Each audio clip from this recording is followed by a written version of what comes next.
He only bumped the motorcycle handlebar while walking past. But the biker saw a 70-year-old man in a faded jacket and decided that was reason enough. One shove, and Colonel Walsh collapsed. Nobody helped. 30 minutes later, the ground shook as an airborne unit descended. Most people passed Timothy Walsh without a second glance. Just an old man in polished but worn boots, shuffling past the same bar he'd passed every Thursday for the past decade. 70 years old, retired Air Force colonel. For deployments, 3 commendations, and one body that didn't work quite like it used to. He never complained, never asked for honor or pity. Just a quiet seat at the diner, a hot coffee, and time to walk home with his cane. The weight of 4 decades in uniform had left its mark. A slight limp from a training accident in '89, hearing slightly damaged from years near aircraft engines, but his posture remained military straight despite the years. That morning was colder than usual. Timothy wore his old Air Force jacket, service issue from 1985, patched at the elbows but still warm. On the left chest, a faded outline where his colonel's eagle once sat proudly. His silver hair was neatly trimmed. Old habits die hard. He stepped out of the corner deli, a small paper bag tucked under one arm. Bread, cough drops, and a postcard he planned to send his grandson at the academy. Following his father's footsteps, the boy had written, 3rd generation serving. Across the street, several bikers had gathered outside O'Malley's bar, loud, laughing, leaning on chrome machines polished like trophies. Timothy paid them no mind. He'd heard louder in places where silence meant danger. The cacophony of engines and laughter was just background noise to a man who'd once commanded flight crews in combat zones. As Timothy made his way past the motorcycles, his jacket brushed against a handlebar. Just barely. The bike rocked slightly but remained upright. Timothy stopped immediately, turned around, hands up in a placating gesture. Didn't mean to touch your motorcycle. Son, my jacket's a bit bulkier than I thought, he said with a small apologetic smile. His voice was low, respectful, the same tone he'd use with foreign dignitaries and young recruits alike. He wasn't mocking. He wasn't careless. He was just old and courteous. But the tallest biker stepped forward, sunglasses glinting in the noon sun, leather vest adorned with patches, arms crossed over his chest. Son, he didn't ask questions. He didn't inspect his bike. He shoved Timothy hard in the chest. The sound of impact was followed by the thud of the old man hitting the sidewalk, one hand still clutching the paper bag as it tore. Bread rolling into the gutter. The cane clattered away, out of reach. The laughter from the bar didn't stop. No one moved. Someone sipped a drink and turned their chair away from a window. Timothy didn't cry out. He just sat up slowly, one knee trembling, face flushed with more humiliation than pain, and began picking up pieces of bread from the street. His weathered hands, one steady at controls of military aircraft, now shook slightly as they gathered crumbs. Watch where you're going next time, old-timer, the biker sneered, turning back to his friends who chuckled appreciatively. Timothy's cheek burned, but he didn't reach for it. Instead, he reached for a crumpled loaf of bread, now speckled with dust and motor oil, and placed it gently back into the torn bag, like it still mattered. People kept walking. A couple crossed the street to avoid looking. A waitress peered through the diner window, then turned back to her table. The biker who pushed him was already laughing with his friends again. No apology, no fear, just a certainty that no one would challenge him over a quiet old man in a faded jacket. Timothy stood slowly, gripping a nearby lamppost for balance. His cane had rolled several feet away. He limped to retrieve it, bent down with a soft groan, and winced, not from the pain, but from the weight of being seen and ignored.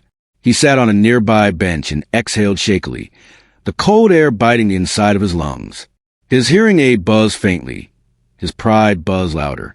In 1985, he coordinated an evacuation that saved 17 civilians from a burning embassy. Now, in 2025, he couldn't even get a stranger to hand him a napkin for the blood at the corner of his mouth. A teenager walked by, earbuds in. Timothy raised a hand slightly, but the boy didn't see, or maybe didn't want to. He wasn't looking for sympathy. He was looking for proof he still existed. Inside the bar, the biker lit a cigarette and bragged to his buddies. He should have watched where he was going. Damn, Grandpa walked right into it. Timothy's jaw tightened. He had been called many things in his life. Airman, officer, colonel, husband, father, but insignificant had never made the list. He reached into his pocket for his phone and pressed a single contact labeled Eagle 6, emergency only. 15 minutes passed.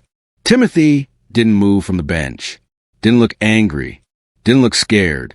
He just sat upright, quiet, like he was waiting for a bus no one else could see coming. Then came the distant thrum. It started as a faint vibration in the pavement. A few diners looked around, confused. Someone stepped outside the bar, squinting at the horizon. The sound thickened, a deep, rhythmic pulse that made glasses on tables tremble slightly. The bartender stepped out to check. "That's not a truck," he muttered. And it wasn't. From beyond the tree line, emerging like thunder on wings, came the unmistakable silhouette of a military transport helicopter. Low, fast, and headed straight for downtown. Phones came out. Shoppers froze. Dogs barked from passing cars. Within seconds, the helicopter was descending toward the empty lot behind the row of shops. Simultaneously, two black SUVs pulled up from opposite directions and screeched to a halt outside the bar. Doors opened in unison. Boots hit the pavement. Not one person raised their voice. A dozen figures in tactical gear stepped out, movements precise as if they'd done this 1,000 times and never once got it wrong. From the helicopter emerged one man who moved with unmistakable authority. No sunglasses, no swagger, just command in every line of his posture. He was younger than Timothy, but not by much. Maybe late 40s. Broad-shouldered, jaw set, eyes scanning the scene with practiced efficiency. He walked straight toward the bench. Timothy looked up, blinked once, and nodded. The man didn't salute. He knelt. "Dad," he said quietly, one hand brushing the dried blood from Timothy's cheek. "I got here as fast as I could." Timothy didn't say a word. He didn't need to, because in that moment the biker, still standing by his friends, still smug in his ignorance, turned slowly toward the growing silence and saw the patch on the lead man's shoulder. U.S. Air Force Special Operations Command. The street fell silent. The biker stood frozen, leather vest creaking slightly as his shoulders stiffened. His smirk evaporated like mist in the morning sun. Commander Matthew Walsh rose slowly from his kneel, hands steady at his sides. He didn't raise his voice. He didn't clench a fist. He just looked. Behind him, his men fanned out wordlessly, forming a semicircle that effectively closed off the entire block. No weapons drawn, just the kind of presence that made your spine straighten by instinct. Timothy, still seated, lowered his head briefly, not in submission, but in quiet acknowledgement. Inside the bar, music had stopped. Someone peeked from behind the blinds. A waitress ducked down behind the counter, phone forgotten in her hand. The biker took a step back as Commander Walsh moved forward, his voice quiet, but carrying clearly across the suddenly silent street. "Which one of you put hands on a retired officer?" No one answered, not at first. Then the biker stepped forward reluctantly, arms raised half in mock defense. "Look, man, it was just some old guy. He bumped my ride." His voice lacked the conviction it had carried minutes earlier. Walsh didn't blink, didn't flinch. "That old guy served this country for 40 years while you were still learning how to spell your own name." A ripple passed through the onlookers. Someone recording muttered, "Oh, damn." The biker scoffed, trying to hold on to whatever bravado remained. "You military types think you can just roll in like you own the place." Walsh took one step closer. Only one, but it was enough to erase the distance between patience and consequence. "I didn't come here to threaten anyone," he said, calm as a loaded gun. "I came here because my father bled on a sidewalk while cowards laugh." He turned slightly, raising a single finger toward one of his men. The soldier nodded and stepped back, speaking into a radio clipped to his vest. 2 minutes later, a police cruiser pulled up, sirens off, lights cold and silent. This time the officers didn't look bored. They looked cautious. Walsh didn't explain. He just pointed at the biker. The cuffs clicked shut, not in rage, but in quiet resolution. As the officers led the biker toward the cruiser, a strange stillness fell over the block. People emerged slowly from doorways and windows, as if waking from a spell. Timothy still sat on the bench, his hands resting on his cane, his expression unreadable. Commander Walsh returned to him quietly, crouching again to eye level. "You okay?" Timothy nodded faintly, then offered something almost like a smile. "I've had worse," he muttered, but not in front of so many people who did nothing. That line hung in the air. A woman with gray-streaked hair took a tentative step forward, then another. She approached Timothy with her eyes downcast, holding out a clean handkerchief. I should have said something. I'm sorry." Timothy took it gently, nodded his thanks. And then it began. A young man near the coffee shop removed his baseball cap. A father lifted his child onto his shoulders and whispered something in the child's ear. A boy no older than 10 stood ramrod straight and saluted, clumsy but earnest. The crowd transformed. Phones lowered, hands extended. No one shouted. No one cheered. It wasn't about spectacle. It was about respect, long overdue. One older man stepped forward, chest tight beneath a weathered flannel shirt, and stood at attention, a retired Navy man. Another joined him, former Marine. And just like that, a small line of veterans formed along the sidewalk, shoulder to shoulder. Walsh stood back and let it happen. His team didn't move. They watched silently, knowing this moment wasn't about them. It was for a man who'd never asked for thanks, but had finally earned it publicly. Timothy sat a little taller, not out of pride but relief, as if something heavy had finally been lifted off his chest after years of being carried quietly. By evening, the video had made its way across the internet. The shove, the silence, the helicopter, the arrest. No music, no edits. Just raw footage that didn't need dramatizing. Respect our elders. Colonel Timothy Walsh. Quiet dignity. Within hours, local news stations picked it up. By morning, it was on national broadcasts. They didn't just report the incident. They told his story. Colonel Timothy Walsh, Air Force, Gulf War, Kosovo, enduring freedom. 3 distinguished flying crosses, 1 Purple Heart, and until yesterday, completely invisible. The bar issued a half-hearted statement. Unfortunate incident, not representative of our values. But people remember the laughter, the turnbacks, the closed doors. They weren't forgiving it. The mayor called Commander Walsh personally, asked if the city could honor his father with a community event. Walsh replied only, if it's for him, not for press, he'll show up. Comments flooded social media. My grandfather was Air Force too. Wish I'd appreciated him more while he was here. The way everyone just watched and did nothing.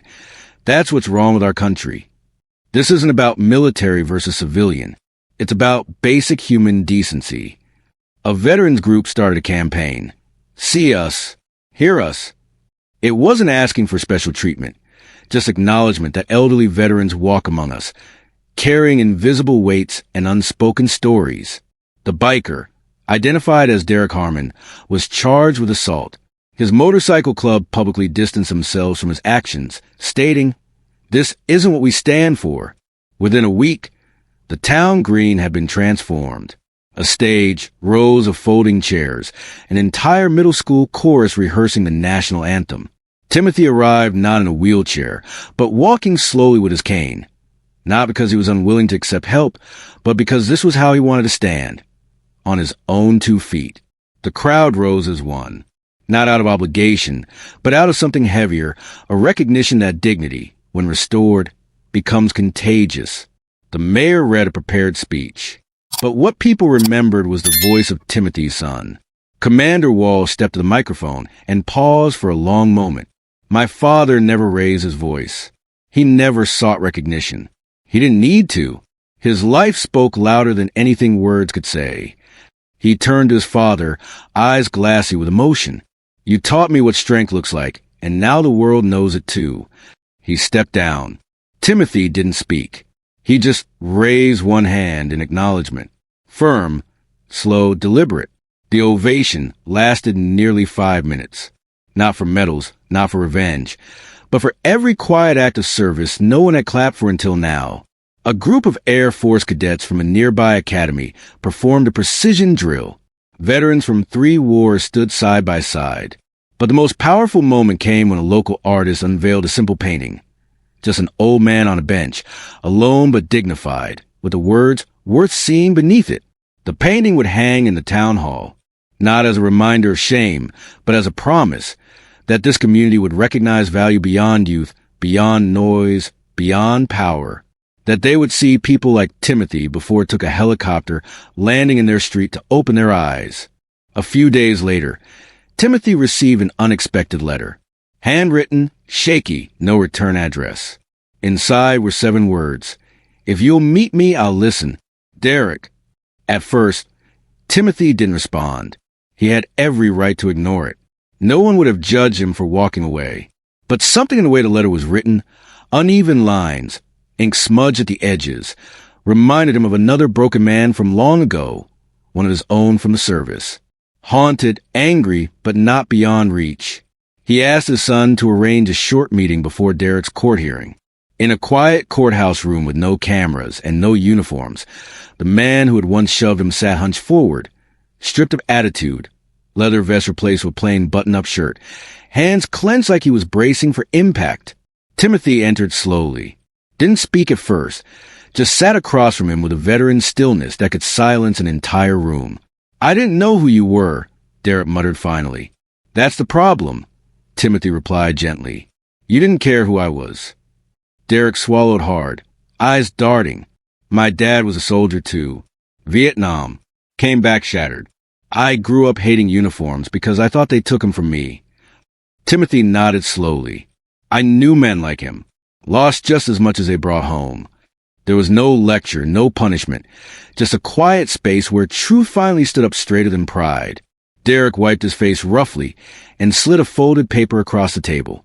"Judge's orders or not, I'm starting therapy. Signed up to volunteer at the VA hospital downtown. I want to earn something back." Timothy looked at the form, then at the man who had once knocked him to the ground. He reached out, laid one weather hand over Derek's. "You won't earn it fast, but every day you show up, you'll get closer." 6 months later, the corner of Maple Street and Harrison Avenue looked different. Where once there had been indifference, now stood a bronze plaque mounted on a polished stone wall. It read, "In honor of Colonel Timothy Walsh, a quiet shield between us and chaos." Beneath it, a single line etched deeper than the rest. "He never asked to be seen. He simply stood." People paused now when they passed. Not everyone, not every time, but enough. Students brought flowers on Veterans Day. A local artist incorporated Timothy's silhouette into a mural of community heroes. And the city council voted unanimously to rename the small park behind the bar Walsh Green. Timothy still visited on Thursdays. Same boots, same jacket, same slow, steady walk. But now someone always waved first. A teenager on a skateboard would nod respectfully. A new recruit from town would stop to shake his hand. A father would point him out to his child, not as a legend, but as an example. Derek, the man who had once struck him, now drove veterans to and from the VA hospital twice a week. He wore no uniform, but his actions were starting to fit like one. Sometimes Timothy saw him at the diner, helping a frail vet into a booth or carrying someone's groceries. They never made a show of it, just exchanged small nods, warriors on different ends of the road, walking in the same direction now. The helicopter hadn't returned. It didn't need to. Its message had landed permanently. Commander Walsh returned only once after the ceremony. He and Timothy sat on the same bench. After a while, his son simply said, "You changed this place, Dad." Timothy smiled faintly. Maybe they just remember what matters. If you believe respect shouldn't require a uniform, hit like, type respect in the comments, and subscribe for more stories of quiet courage.